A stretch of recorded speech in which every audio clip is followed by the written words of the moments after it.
Hello everyone, welcome to my channel. I hope everyone is having a wonderful day. Before we begin, please hit the subscribe button and give this video thumbs up.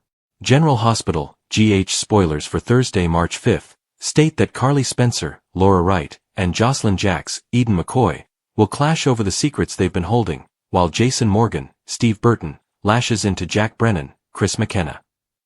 Lulu Spencer, Alexa Havens-Bruning, will also be asked a question that makes her appalled. So here's what GH viewers can expect. Felicia Scorpio, Christina Wagner, was present at the hospital when Lulu and Nathan West, Ryan Pavey, had a near encounter. It won't be long before Lulu believes Felicia has spotted them together, and she may scurry to explain. However, Felicia will eventually ask a question that Lulu will find insulting and unbelievable. "I cannot believe you just asked me that," Lulu says in Thursday's preview video. Felicia may wonder if Lulu was sneaking about with Nathan before his death, or if she persuaded him to be with her instead of Maxie Jones, Kirsten Storms, after Maxie awoke from her coma. Lulu may convince Felicia that this is a recent development and that the ball has always been in Maxie's court. Maxie rejected Nathan, so Lulu may remind Felicia of that shortly. Sonny Corinthos, Maurice Bernard, and ADA Justine Turner, Nazneen Contractor, will have drinks after taking that final step and living to tell the tale, according to Justine. Although Justine and Sonny may attempt to convince themselves that their night of passion is over, there's a strong possibility it won't be the last time they climb into bed together. Next, Jason will snap at Brennan, proving that he cannot be trusted in Jason's eyes. Jason's softer side will be revealed later, when he consoles Britt Westbourne, Kelly Thibault, on the loss of Delilah, Lily Cardone. Brooke Lynn Quartermaine, Amanda Setton, and Harrison Chase, Josh Swickard, were also deeply affected by Delilah's death, but they will reach an agreement in Thursday's episode. Chase and Brooke Lynn will do everything they can to help Delilah find her relatives and support her baby in the interim, but this plot is still full of surprises. JOSSLYN pulled a gun on Valentine Cassadine, James Patrick Stewart, in Carly's attic and told him to freeze.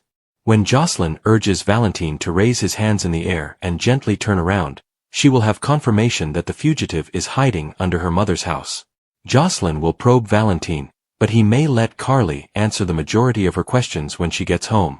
Carly appears to be admitting that Jason told her about JOSSLYN's WSB status, which will upset Joss. "He respected me enough not to lie in my face," Carly exclaims in Thursday's preview video. Carly may yell at JOSSLYN for fooling her all along, implying that Joss has no right to criticize her for hiding secrets. Nonetheless, JOSSLYN will have a major issue with Carly sheltering Valentine in her home and conspiring against Brennan. This will all be too perilous for JOSSLYN, but Carly may argue that JOSSLYN is putting her life in danger by working at WSB because of Brennan. Carly still wants Brennan to pay for it, and she also intends to pursue Jen Sidwell, Carlo Rhoda, so JOSSLYN will have a disagreement with her mother. According to General Hospital spoilers, JOSSLYN and Carly's showdown will be filled with heated exchanges, so stay tuned to see them trade news and blow off steam. The anxiety in Port Charles had been building for weeks, like a storm cloud hovering low over the port, ready to erupt at any time. Carly Corinthos stood in her living room, arms crossed tightly over her chest, her blue eyes filled with a mix of betrayal and intense mother protection. She had always prided herself on knowing everything and protecting her family at all costs. But secrets had a way of slipping through even the tightest grips, and now, one of them had detonated right in front of her. JOSSLYN dashed through the door without knocking, her face hot and her blonde hair somewhat tousled from the excitement. She had just returned from whatever covert meeting or stakeout had occupied her lately, her WSB training sharpening her movements. She recognized her mother's expression the moment she saw it. This was not going to be a relaxing talk. "Mom, before you say anything," Carly cut her off, her voice low and vibrating with barely held wrath. "Jason told me. He told me everything. About the WSB, about Jack Brennan pulling strings behind my back, about you putting yourself in danger for some badge and a paycheck. How could you keep this from me, Joss? I'm your mother." JOSSLYN's jaws constricted. She moved further inside the room, closing the door behind her with a purposeful click. "Because I knew you'd react exactly like this. You'd storm in, make demands, Try to fix it your way without asking what I want. This is my life, Mom. My choice. I didn't want you charging into Brennan's office or pulling some risky scheme that would only make things worse. Carly laughed, but there was no fun in it, just sharp edges. Your choice? You're 20-something, JOSSLYN, not invincible. Brennan's not some noble agent, he's manipulative, dangerous. He used you to get to me, and you let him. You let him put you in the crosshairs. The words hung between them, weighty and accusatory. JOSSLYN felt the sting, but she refused to give in. She had spent months establishing herself in the field, learning to trust her instincts and operate in the shadows, which her mother had always handled with raw force and connections. You think I don't know that? I've seen what he's capable of. But I'm not a kid anymore. I don't need you swooping in to save me every time things get complicated. Carly approached, her voice increasing. Complicated? This isn't complicated, Joss. This is treason-level dangerous. Valentine Cassadine is hiding in my attic right now because of deals and alliances that tie back to Brennan's games. You think I wanted any of this? I did what I had to do to protect people, including you. JOSSLYN's eyes widened. Valentine. Here. In our house. Mom, are you insane? If the WSB finds out, that's exactly my point. Carly exclaimed, throwing her hands up. You lecture me about danger while you're neck-deep in the same mess. At least I'm trying to end it, not play spy games with a man who would sell us all out for the right price. The fight erupted, with voices overlapping in a wild symphony of hurt and frustration. JOSSLYN accused Carly of hypocrisy, of treating her like a child who couldn't make her own decisions. Carly responded that parenthood had no expiration date, and that safeguarding her daughter was instinct, not control. They circled one another like prizefighters, words striking like punches. Old resentments surfaced regarding previous decisions, Sonny's influence, and the way Carly had always bent rules while demanding JOSSLYN follow them. In the heat of the moment, JOSSLYN divulged more than she planned. Jason didn't just tell you because he wanted to betray me. He told you because he cares, because he sees what I see, that Brennan's using me as leverage against you. But you'd rather burn everything down than admit you can't control this. Carly froze as the mention of Jason cut deeper than intended. Her relationship with him had always been difficult, a friendship formed through fire and loyalty that JOSSLYN had never really comprehended. Don't bring Jason into this. He's the one person who actually respects your choices, even when I don't. The room was silent for a minute, as the weight of whispered facts pressed down. JOSSLYN's rage erupted, showing the terror beneath. I just wanted to be more than the girl who gets saved. I wanted to save someone for once. Carly's expression softened, but the heat still smoldered. She took a step forward and reached out tentatively. But JOSSLYN drew back and shook her head. Not yet, Mom. I need space. With that, she turned and walked away, the door slamming behind her like a final punctuation. Jason Morgan stood across town, in a darkly lit room smelling strongly of coffee and stress, confronting Jack Brennan. Jason had grown to loathe the former WSB director's smug, calculated demeanor, which indicated that he always had an angle and was one step ahead. But today, something had changed. Jason's patience, usually ironclad, had finally snapped. Brennan leaned on the desk, arms folded, attempting to remain calm. You think coming here changes anything, Morgan? JOSSLYN's in deep now. She's committed. You can't just pull her out because Mommy's upset. Jason clasped his fists at his sides. His voice was low and threatening. You recruited her without telling Carly. You put her in positions that could get her killed. All to what? Settle some old score with me? With Sonny.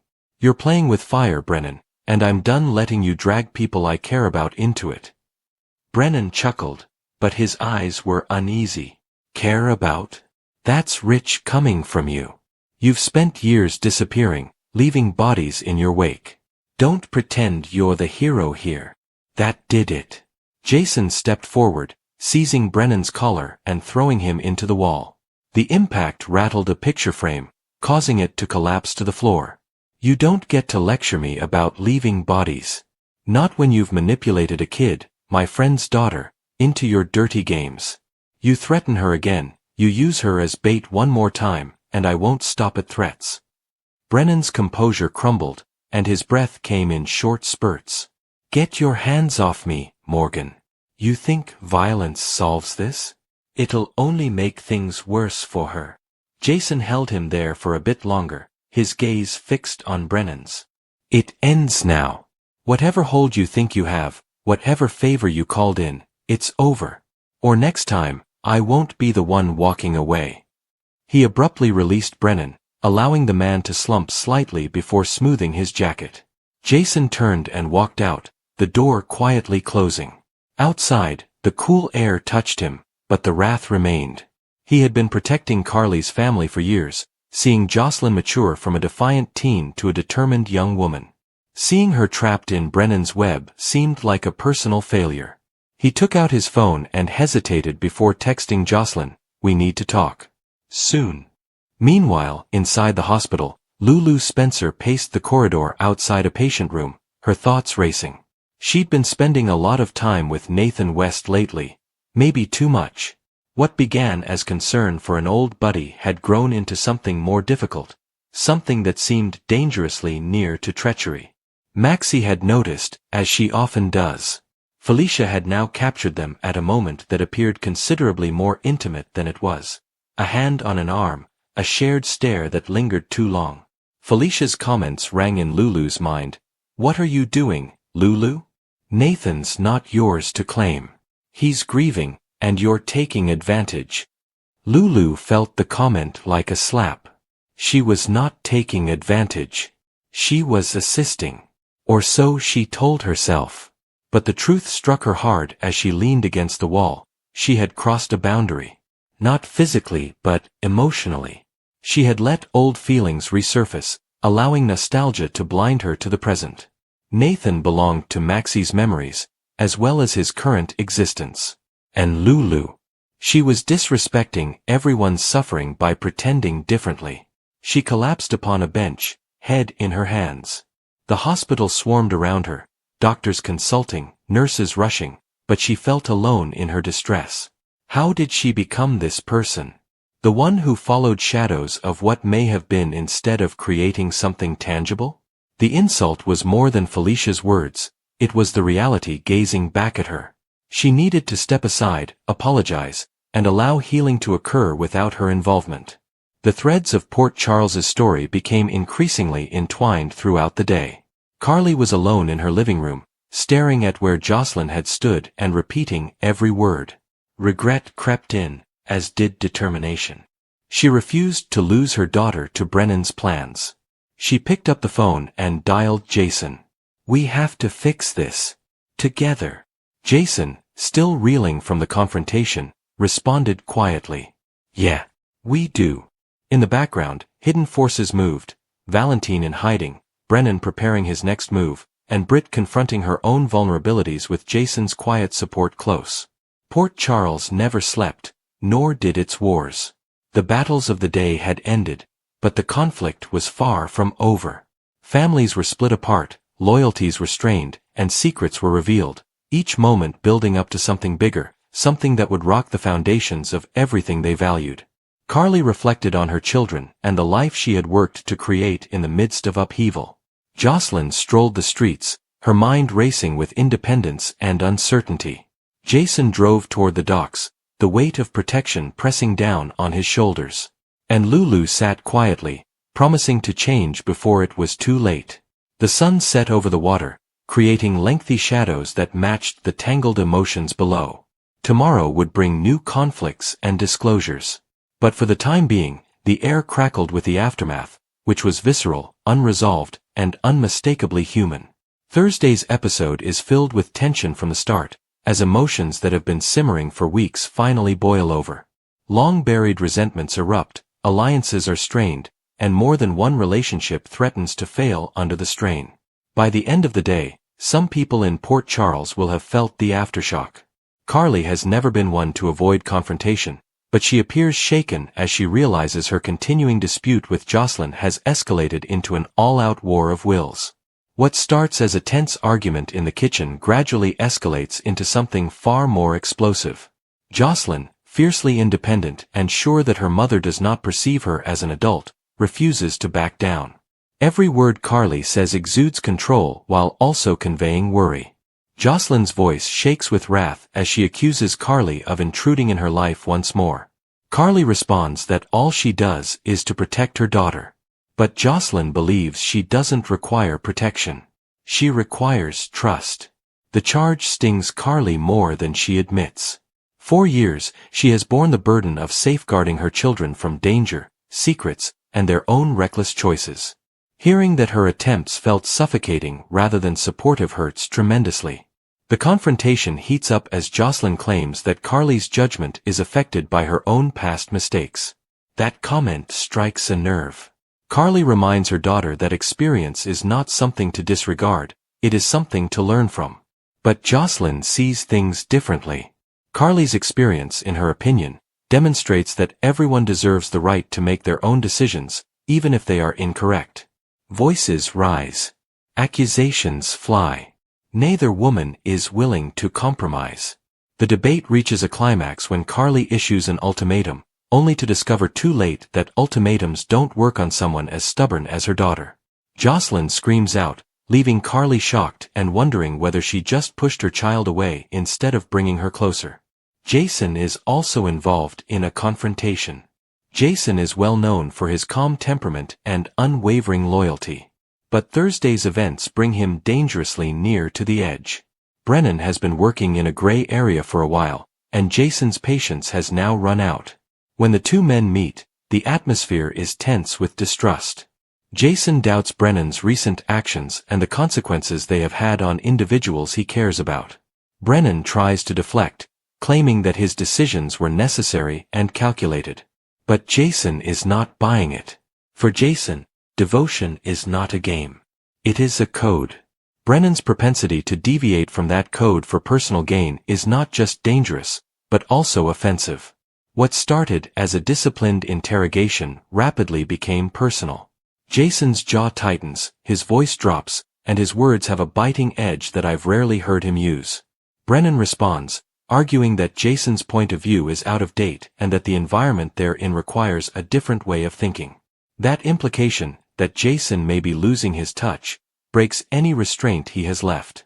Jason makes it clear that defending his own will always take precedence, and if Brennan's actions jeopardize anyone in that circle again, there will be consequences. The menace is modest but evident. Brennan finally recognizes he may have overestimated Jason's determination. As they parted ways, it was clear that the conflict was far from over. If anything, it's only the beginning. Meanwhile, Lulu suffers a humiliation she never expected. She comes into a fairly ordinary interaction expecting civility, only to be surprised by a cutting comment that leaves her stunned. Lulu has rebuilt most of her life by pure determination, yet she still has concerns about the changes she has experienced. The insult is delivered with casual harshness, which adds to its impact. It throws into doubt her choices, her abilities, and even her role in the lives of those she loves. Lulu's first instinct is to respond with sarcasm. But for a brief moment, the remark struck too close to home. Her eyes reveal the pain she attempts to hide. Instead of crumbling, Lulu gathers herself. She responds with cold calm, emphasizing that she refuses to be defined by anyone else's limited perspective. Even still, the sting lingers when she is alone. Later, a confidant discovers Lulu deep in concentration. When asked what's wrong, she initially dismisses it. However, the hurt resurfaces in subtle ways. She wonders aloud if people really feel she is incapable of moving forward. The discourse reaches a tipping point. Instead of allowing the remark shake her confidence, Lulu begins to perceive it as motivation. She has endured far worse than a few foolish comments. The silence in Carly's home after JOSSLYN's departure is deafening. Carly repeats the fight in her mind, wondering where she went wrong. A friend attempts to comfort her that friction between mothers and daughters is unavoidable, particularly when independence is at risk.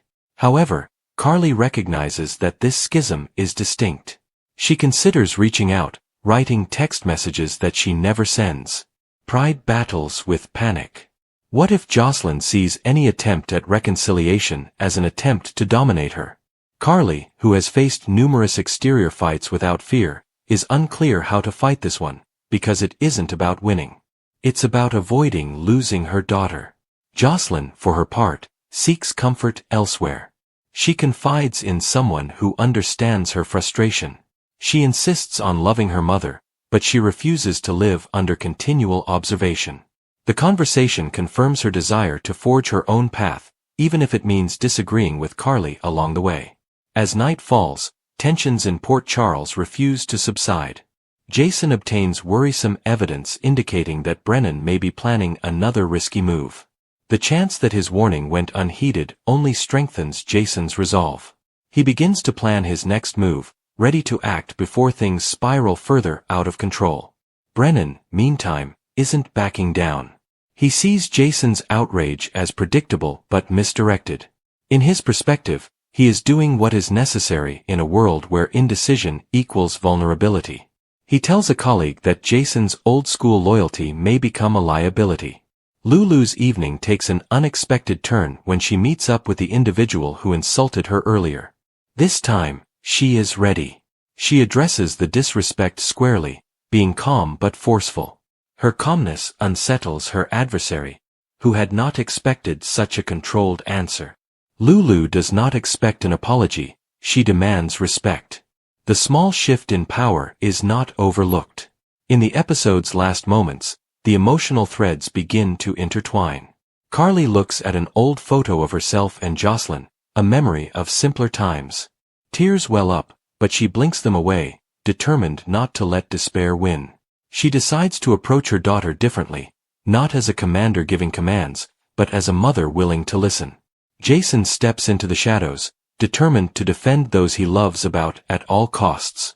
The disagreement with Brennan looms big, threatening to set off a chain reaction that might affect more than just the two of them. Lulu, standing higher than she was that morning, understands that resilience is more than just overcoming adversity. It's about refusing to allow others define your worth. Thursday's drama left no one unaffected.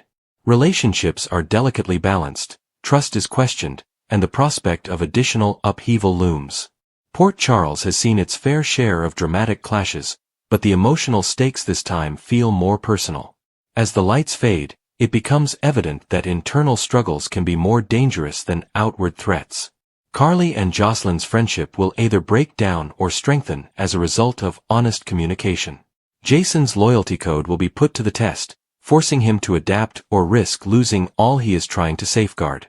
And Lulu's road to self-assurance is only beginning, spurred by the very doubt that is designed to undermine her.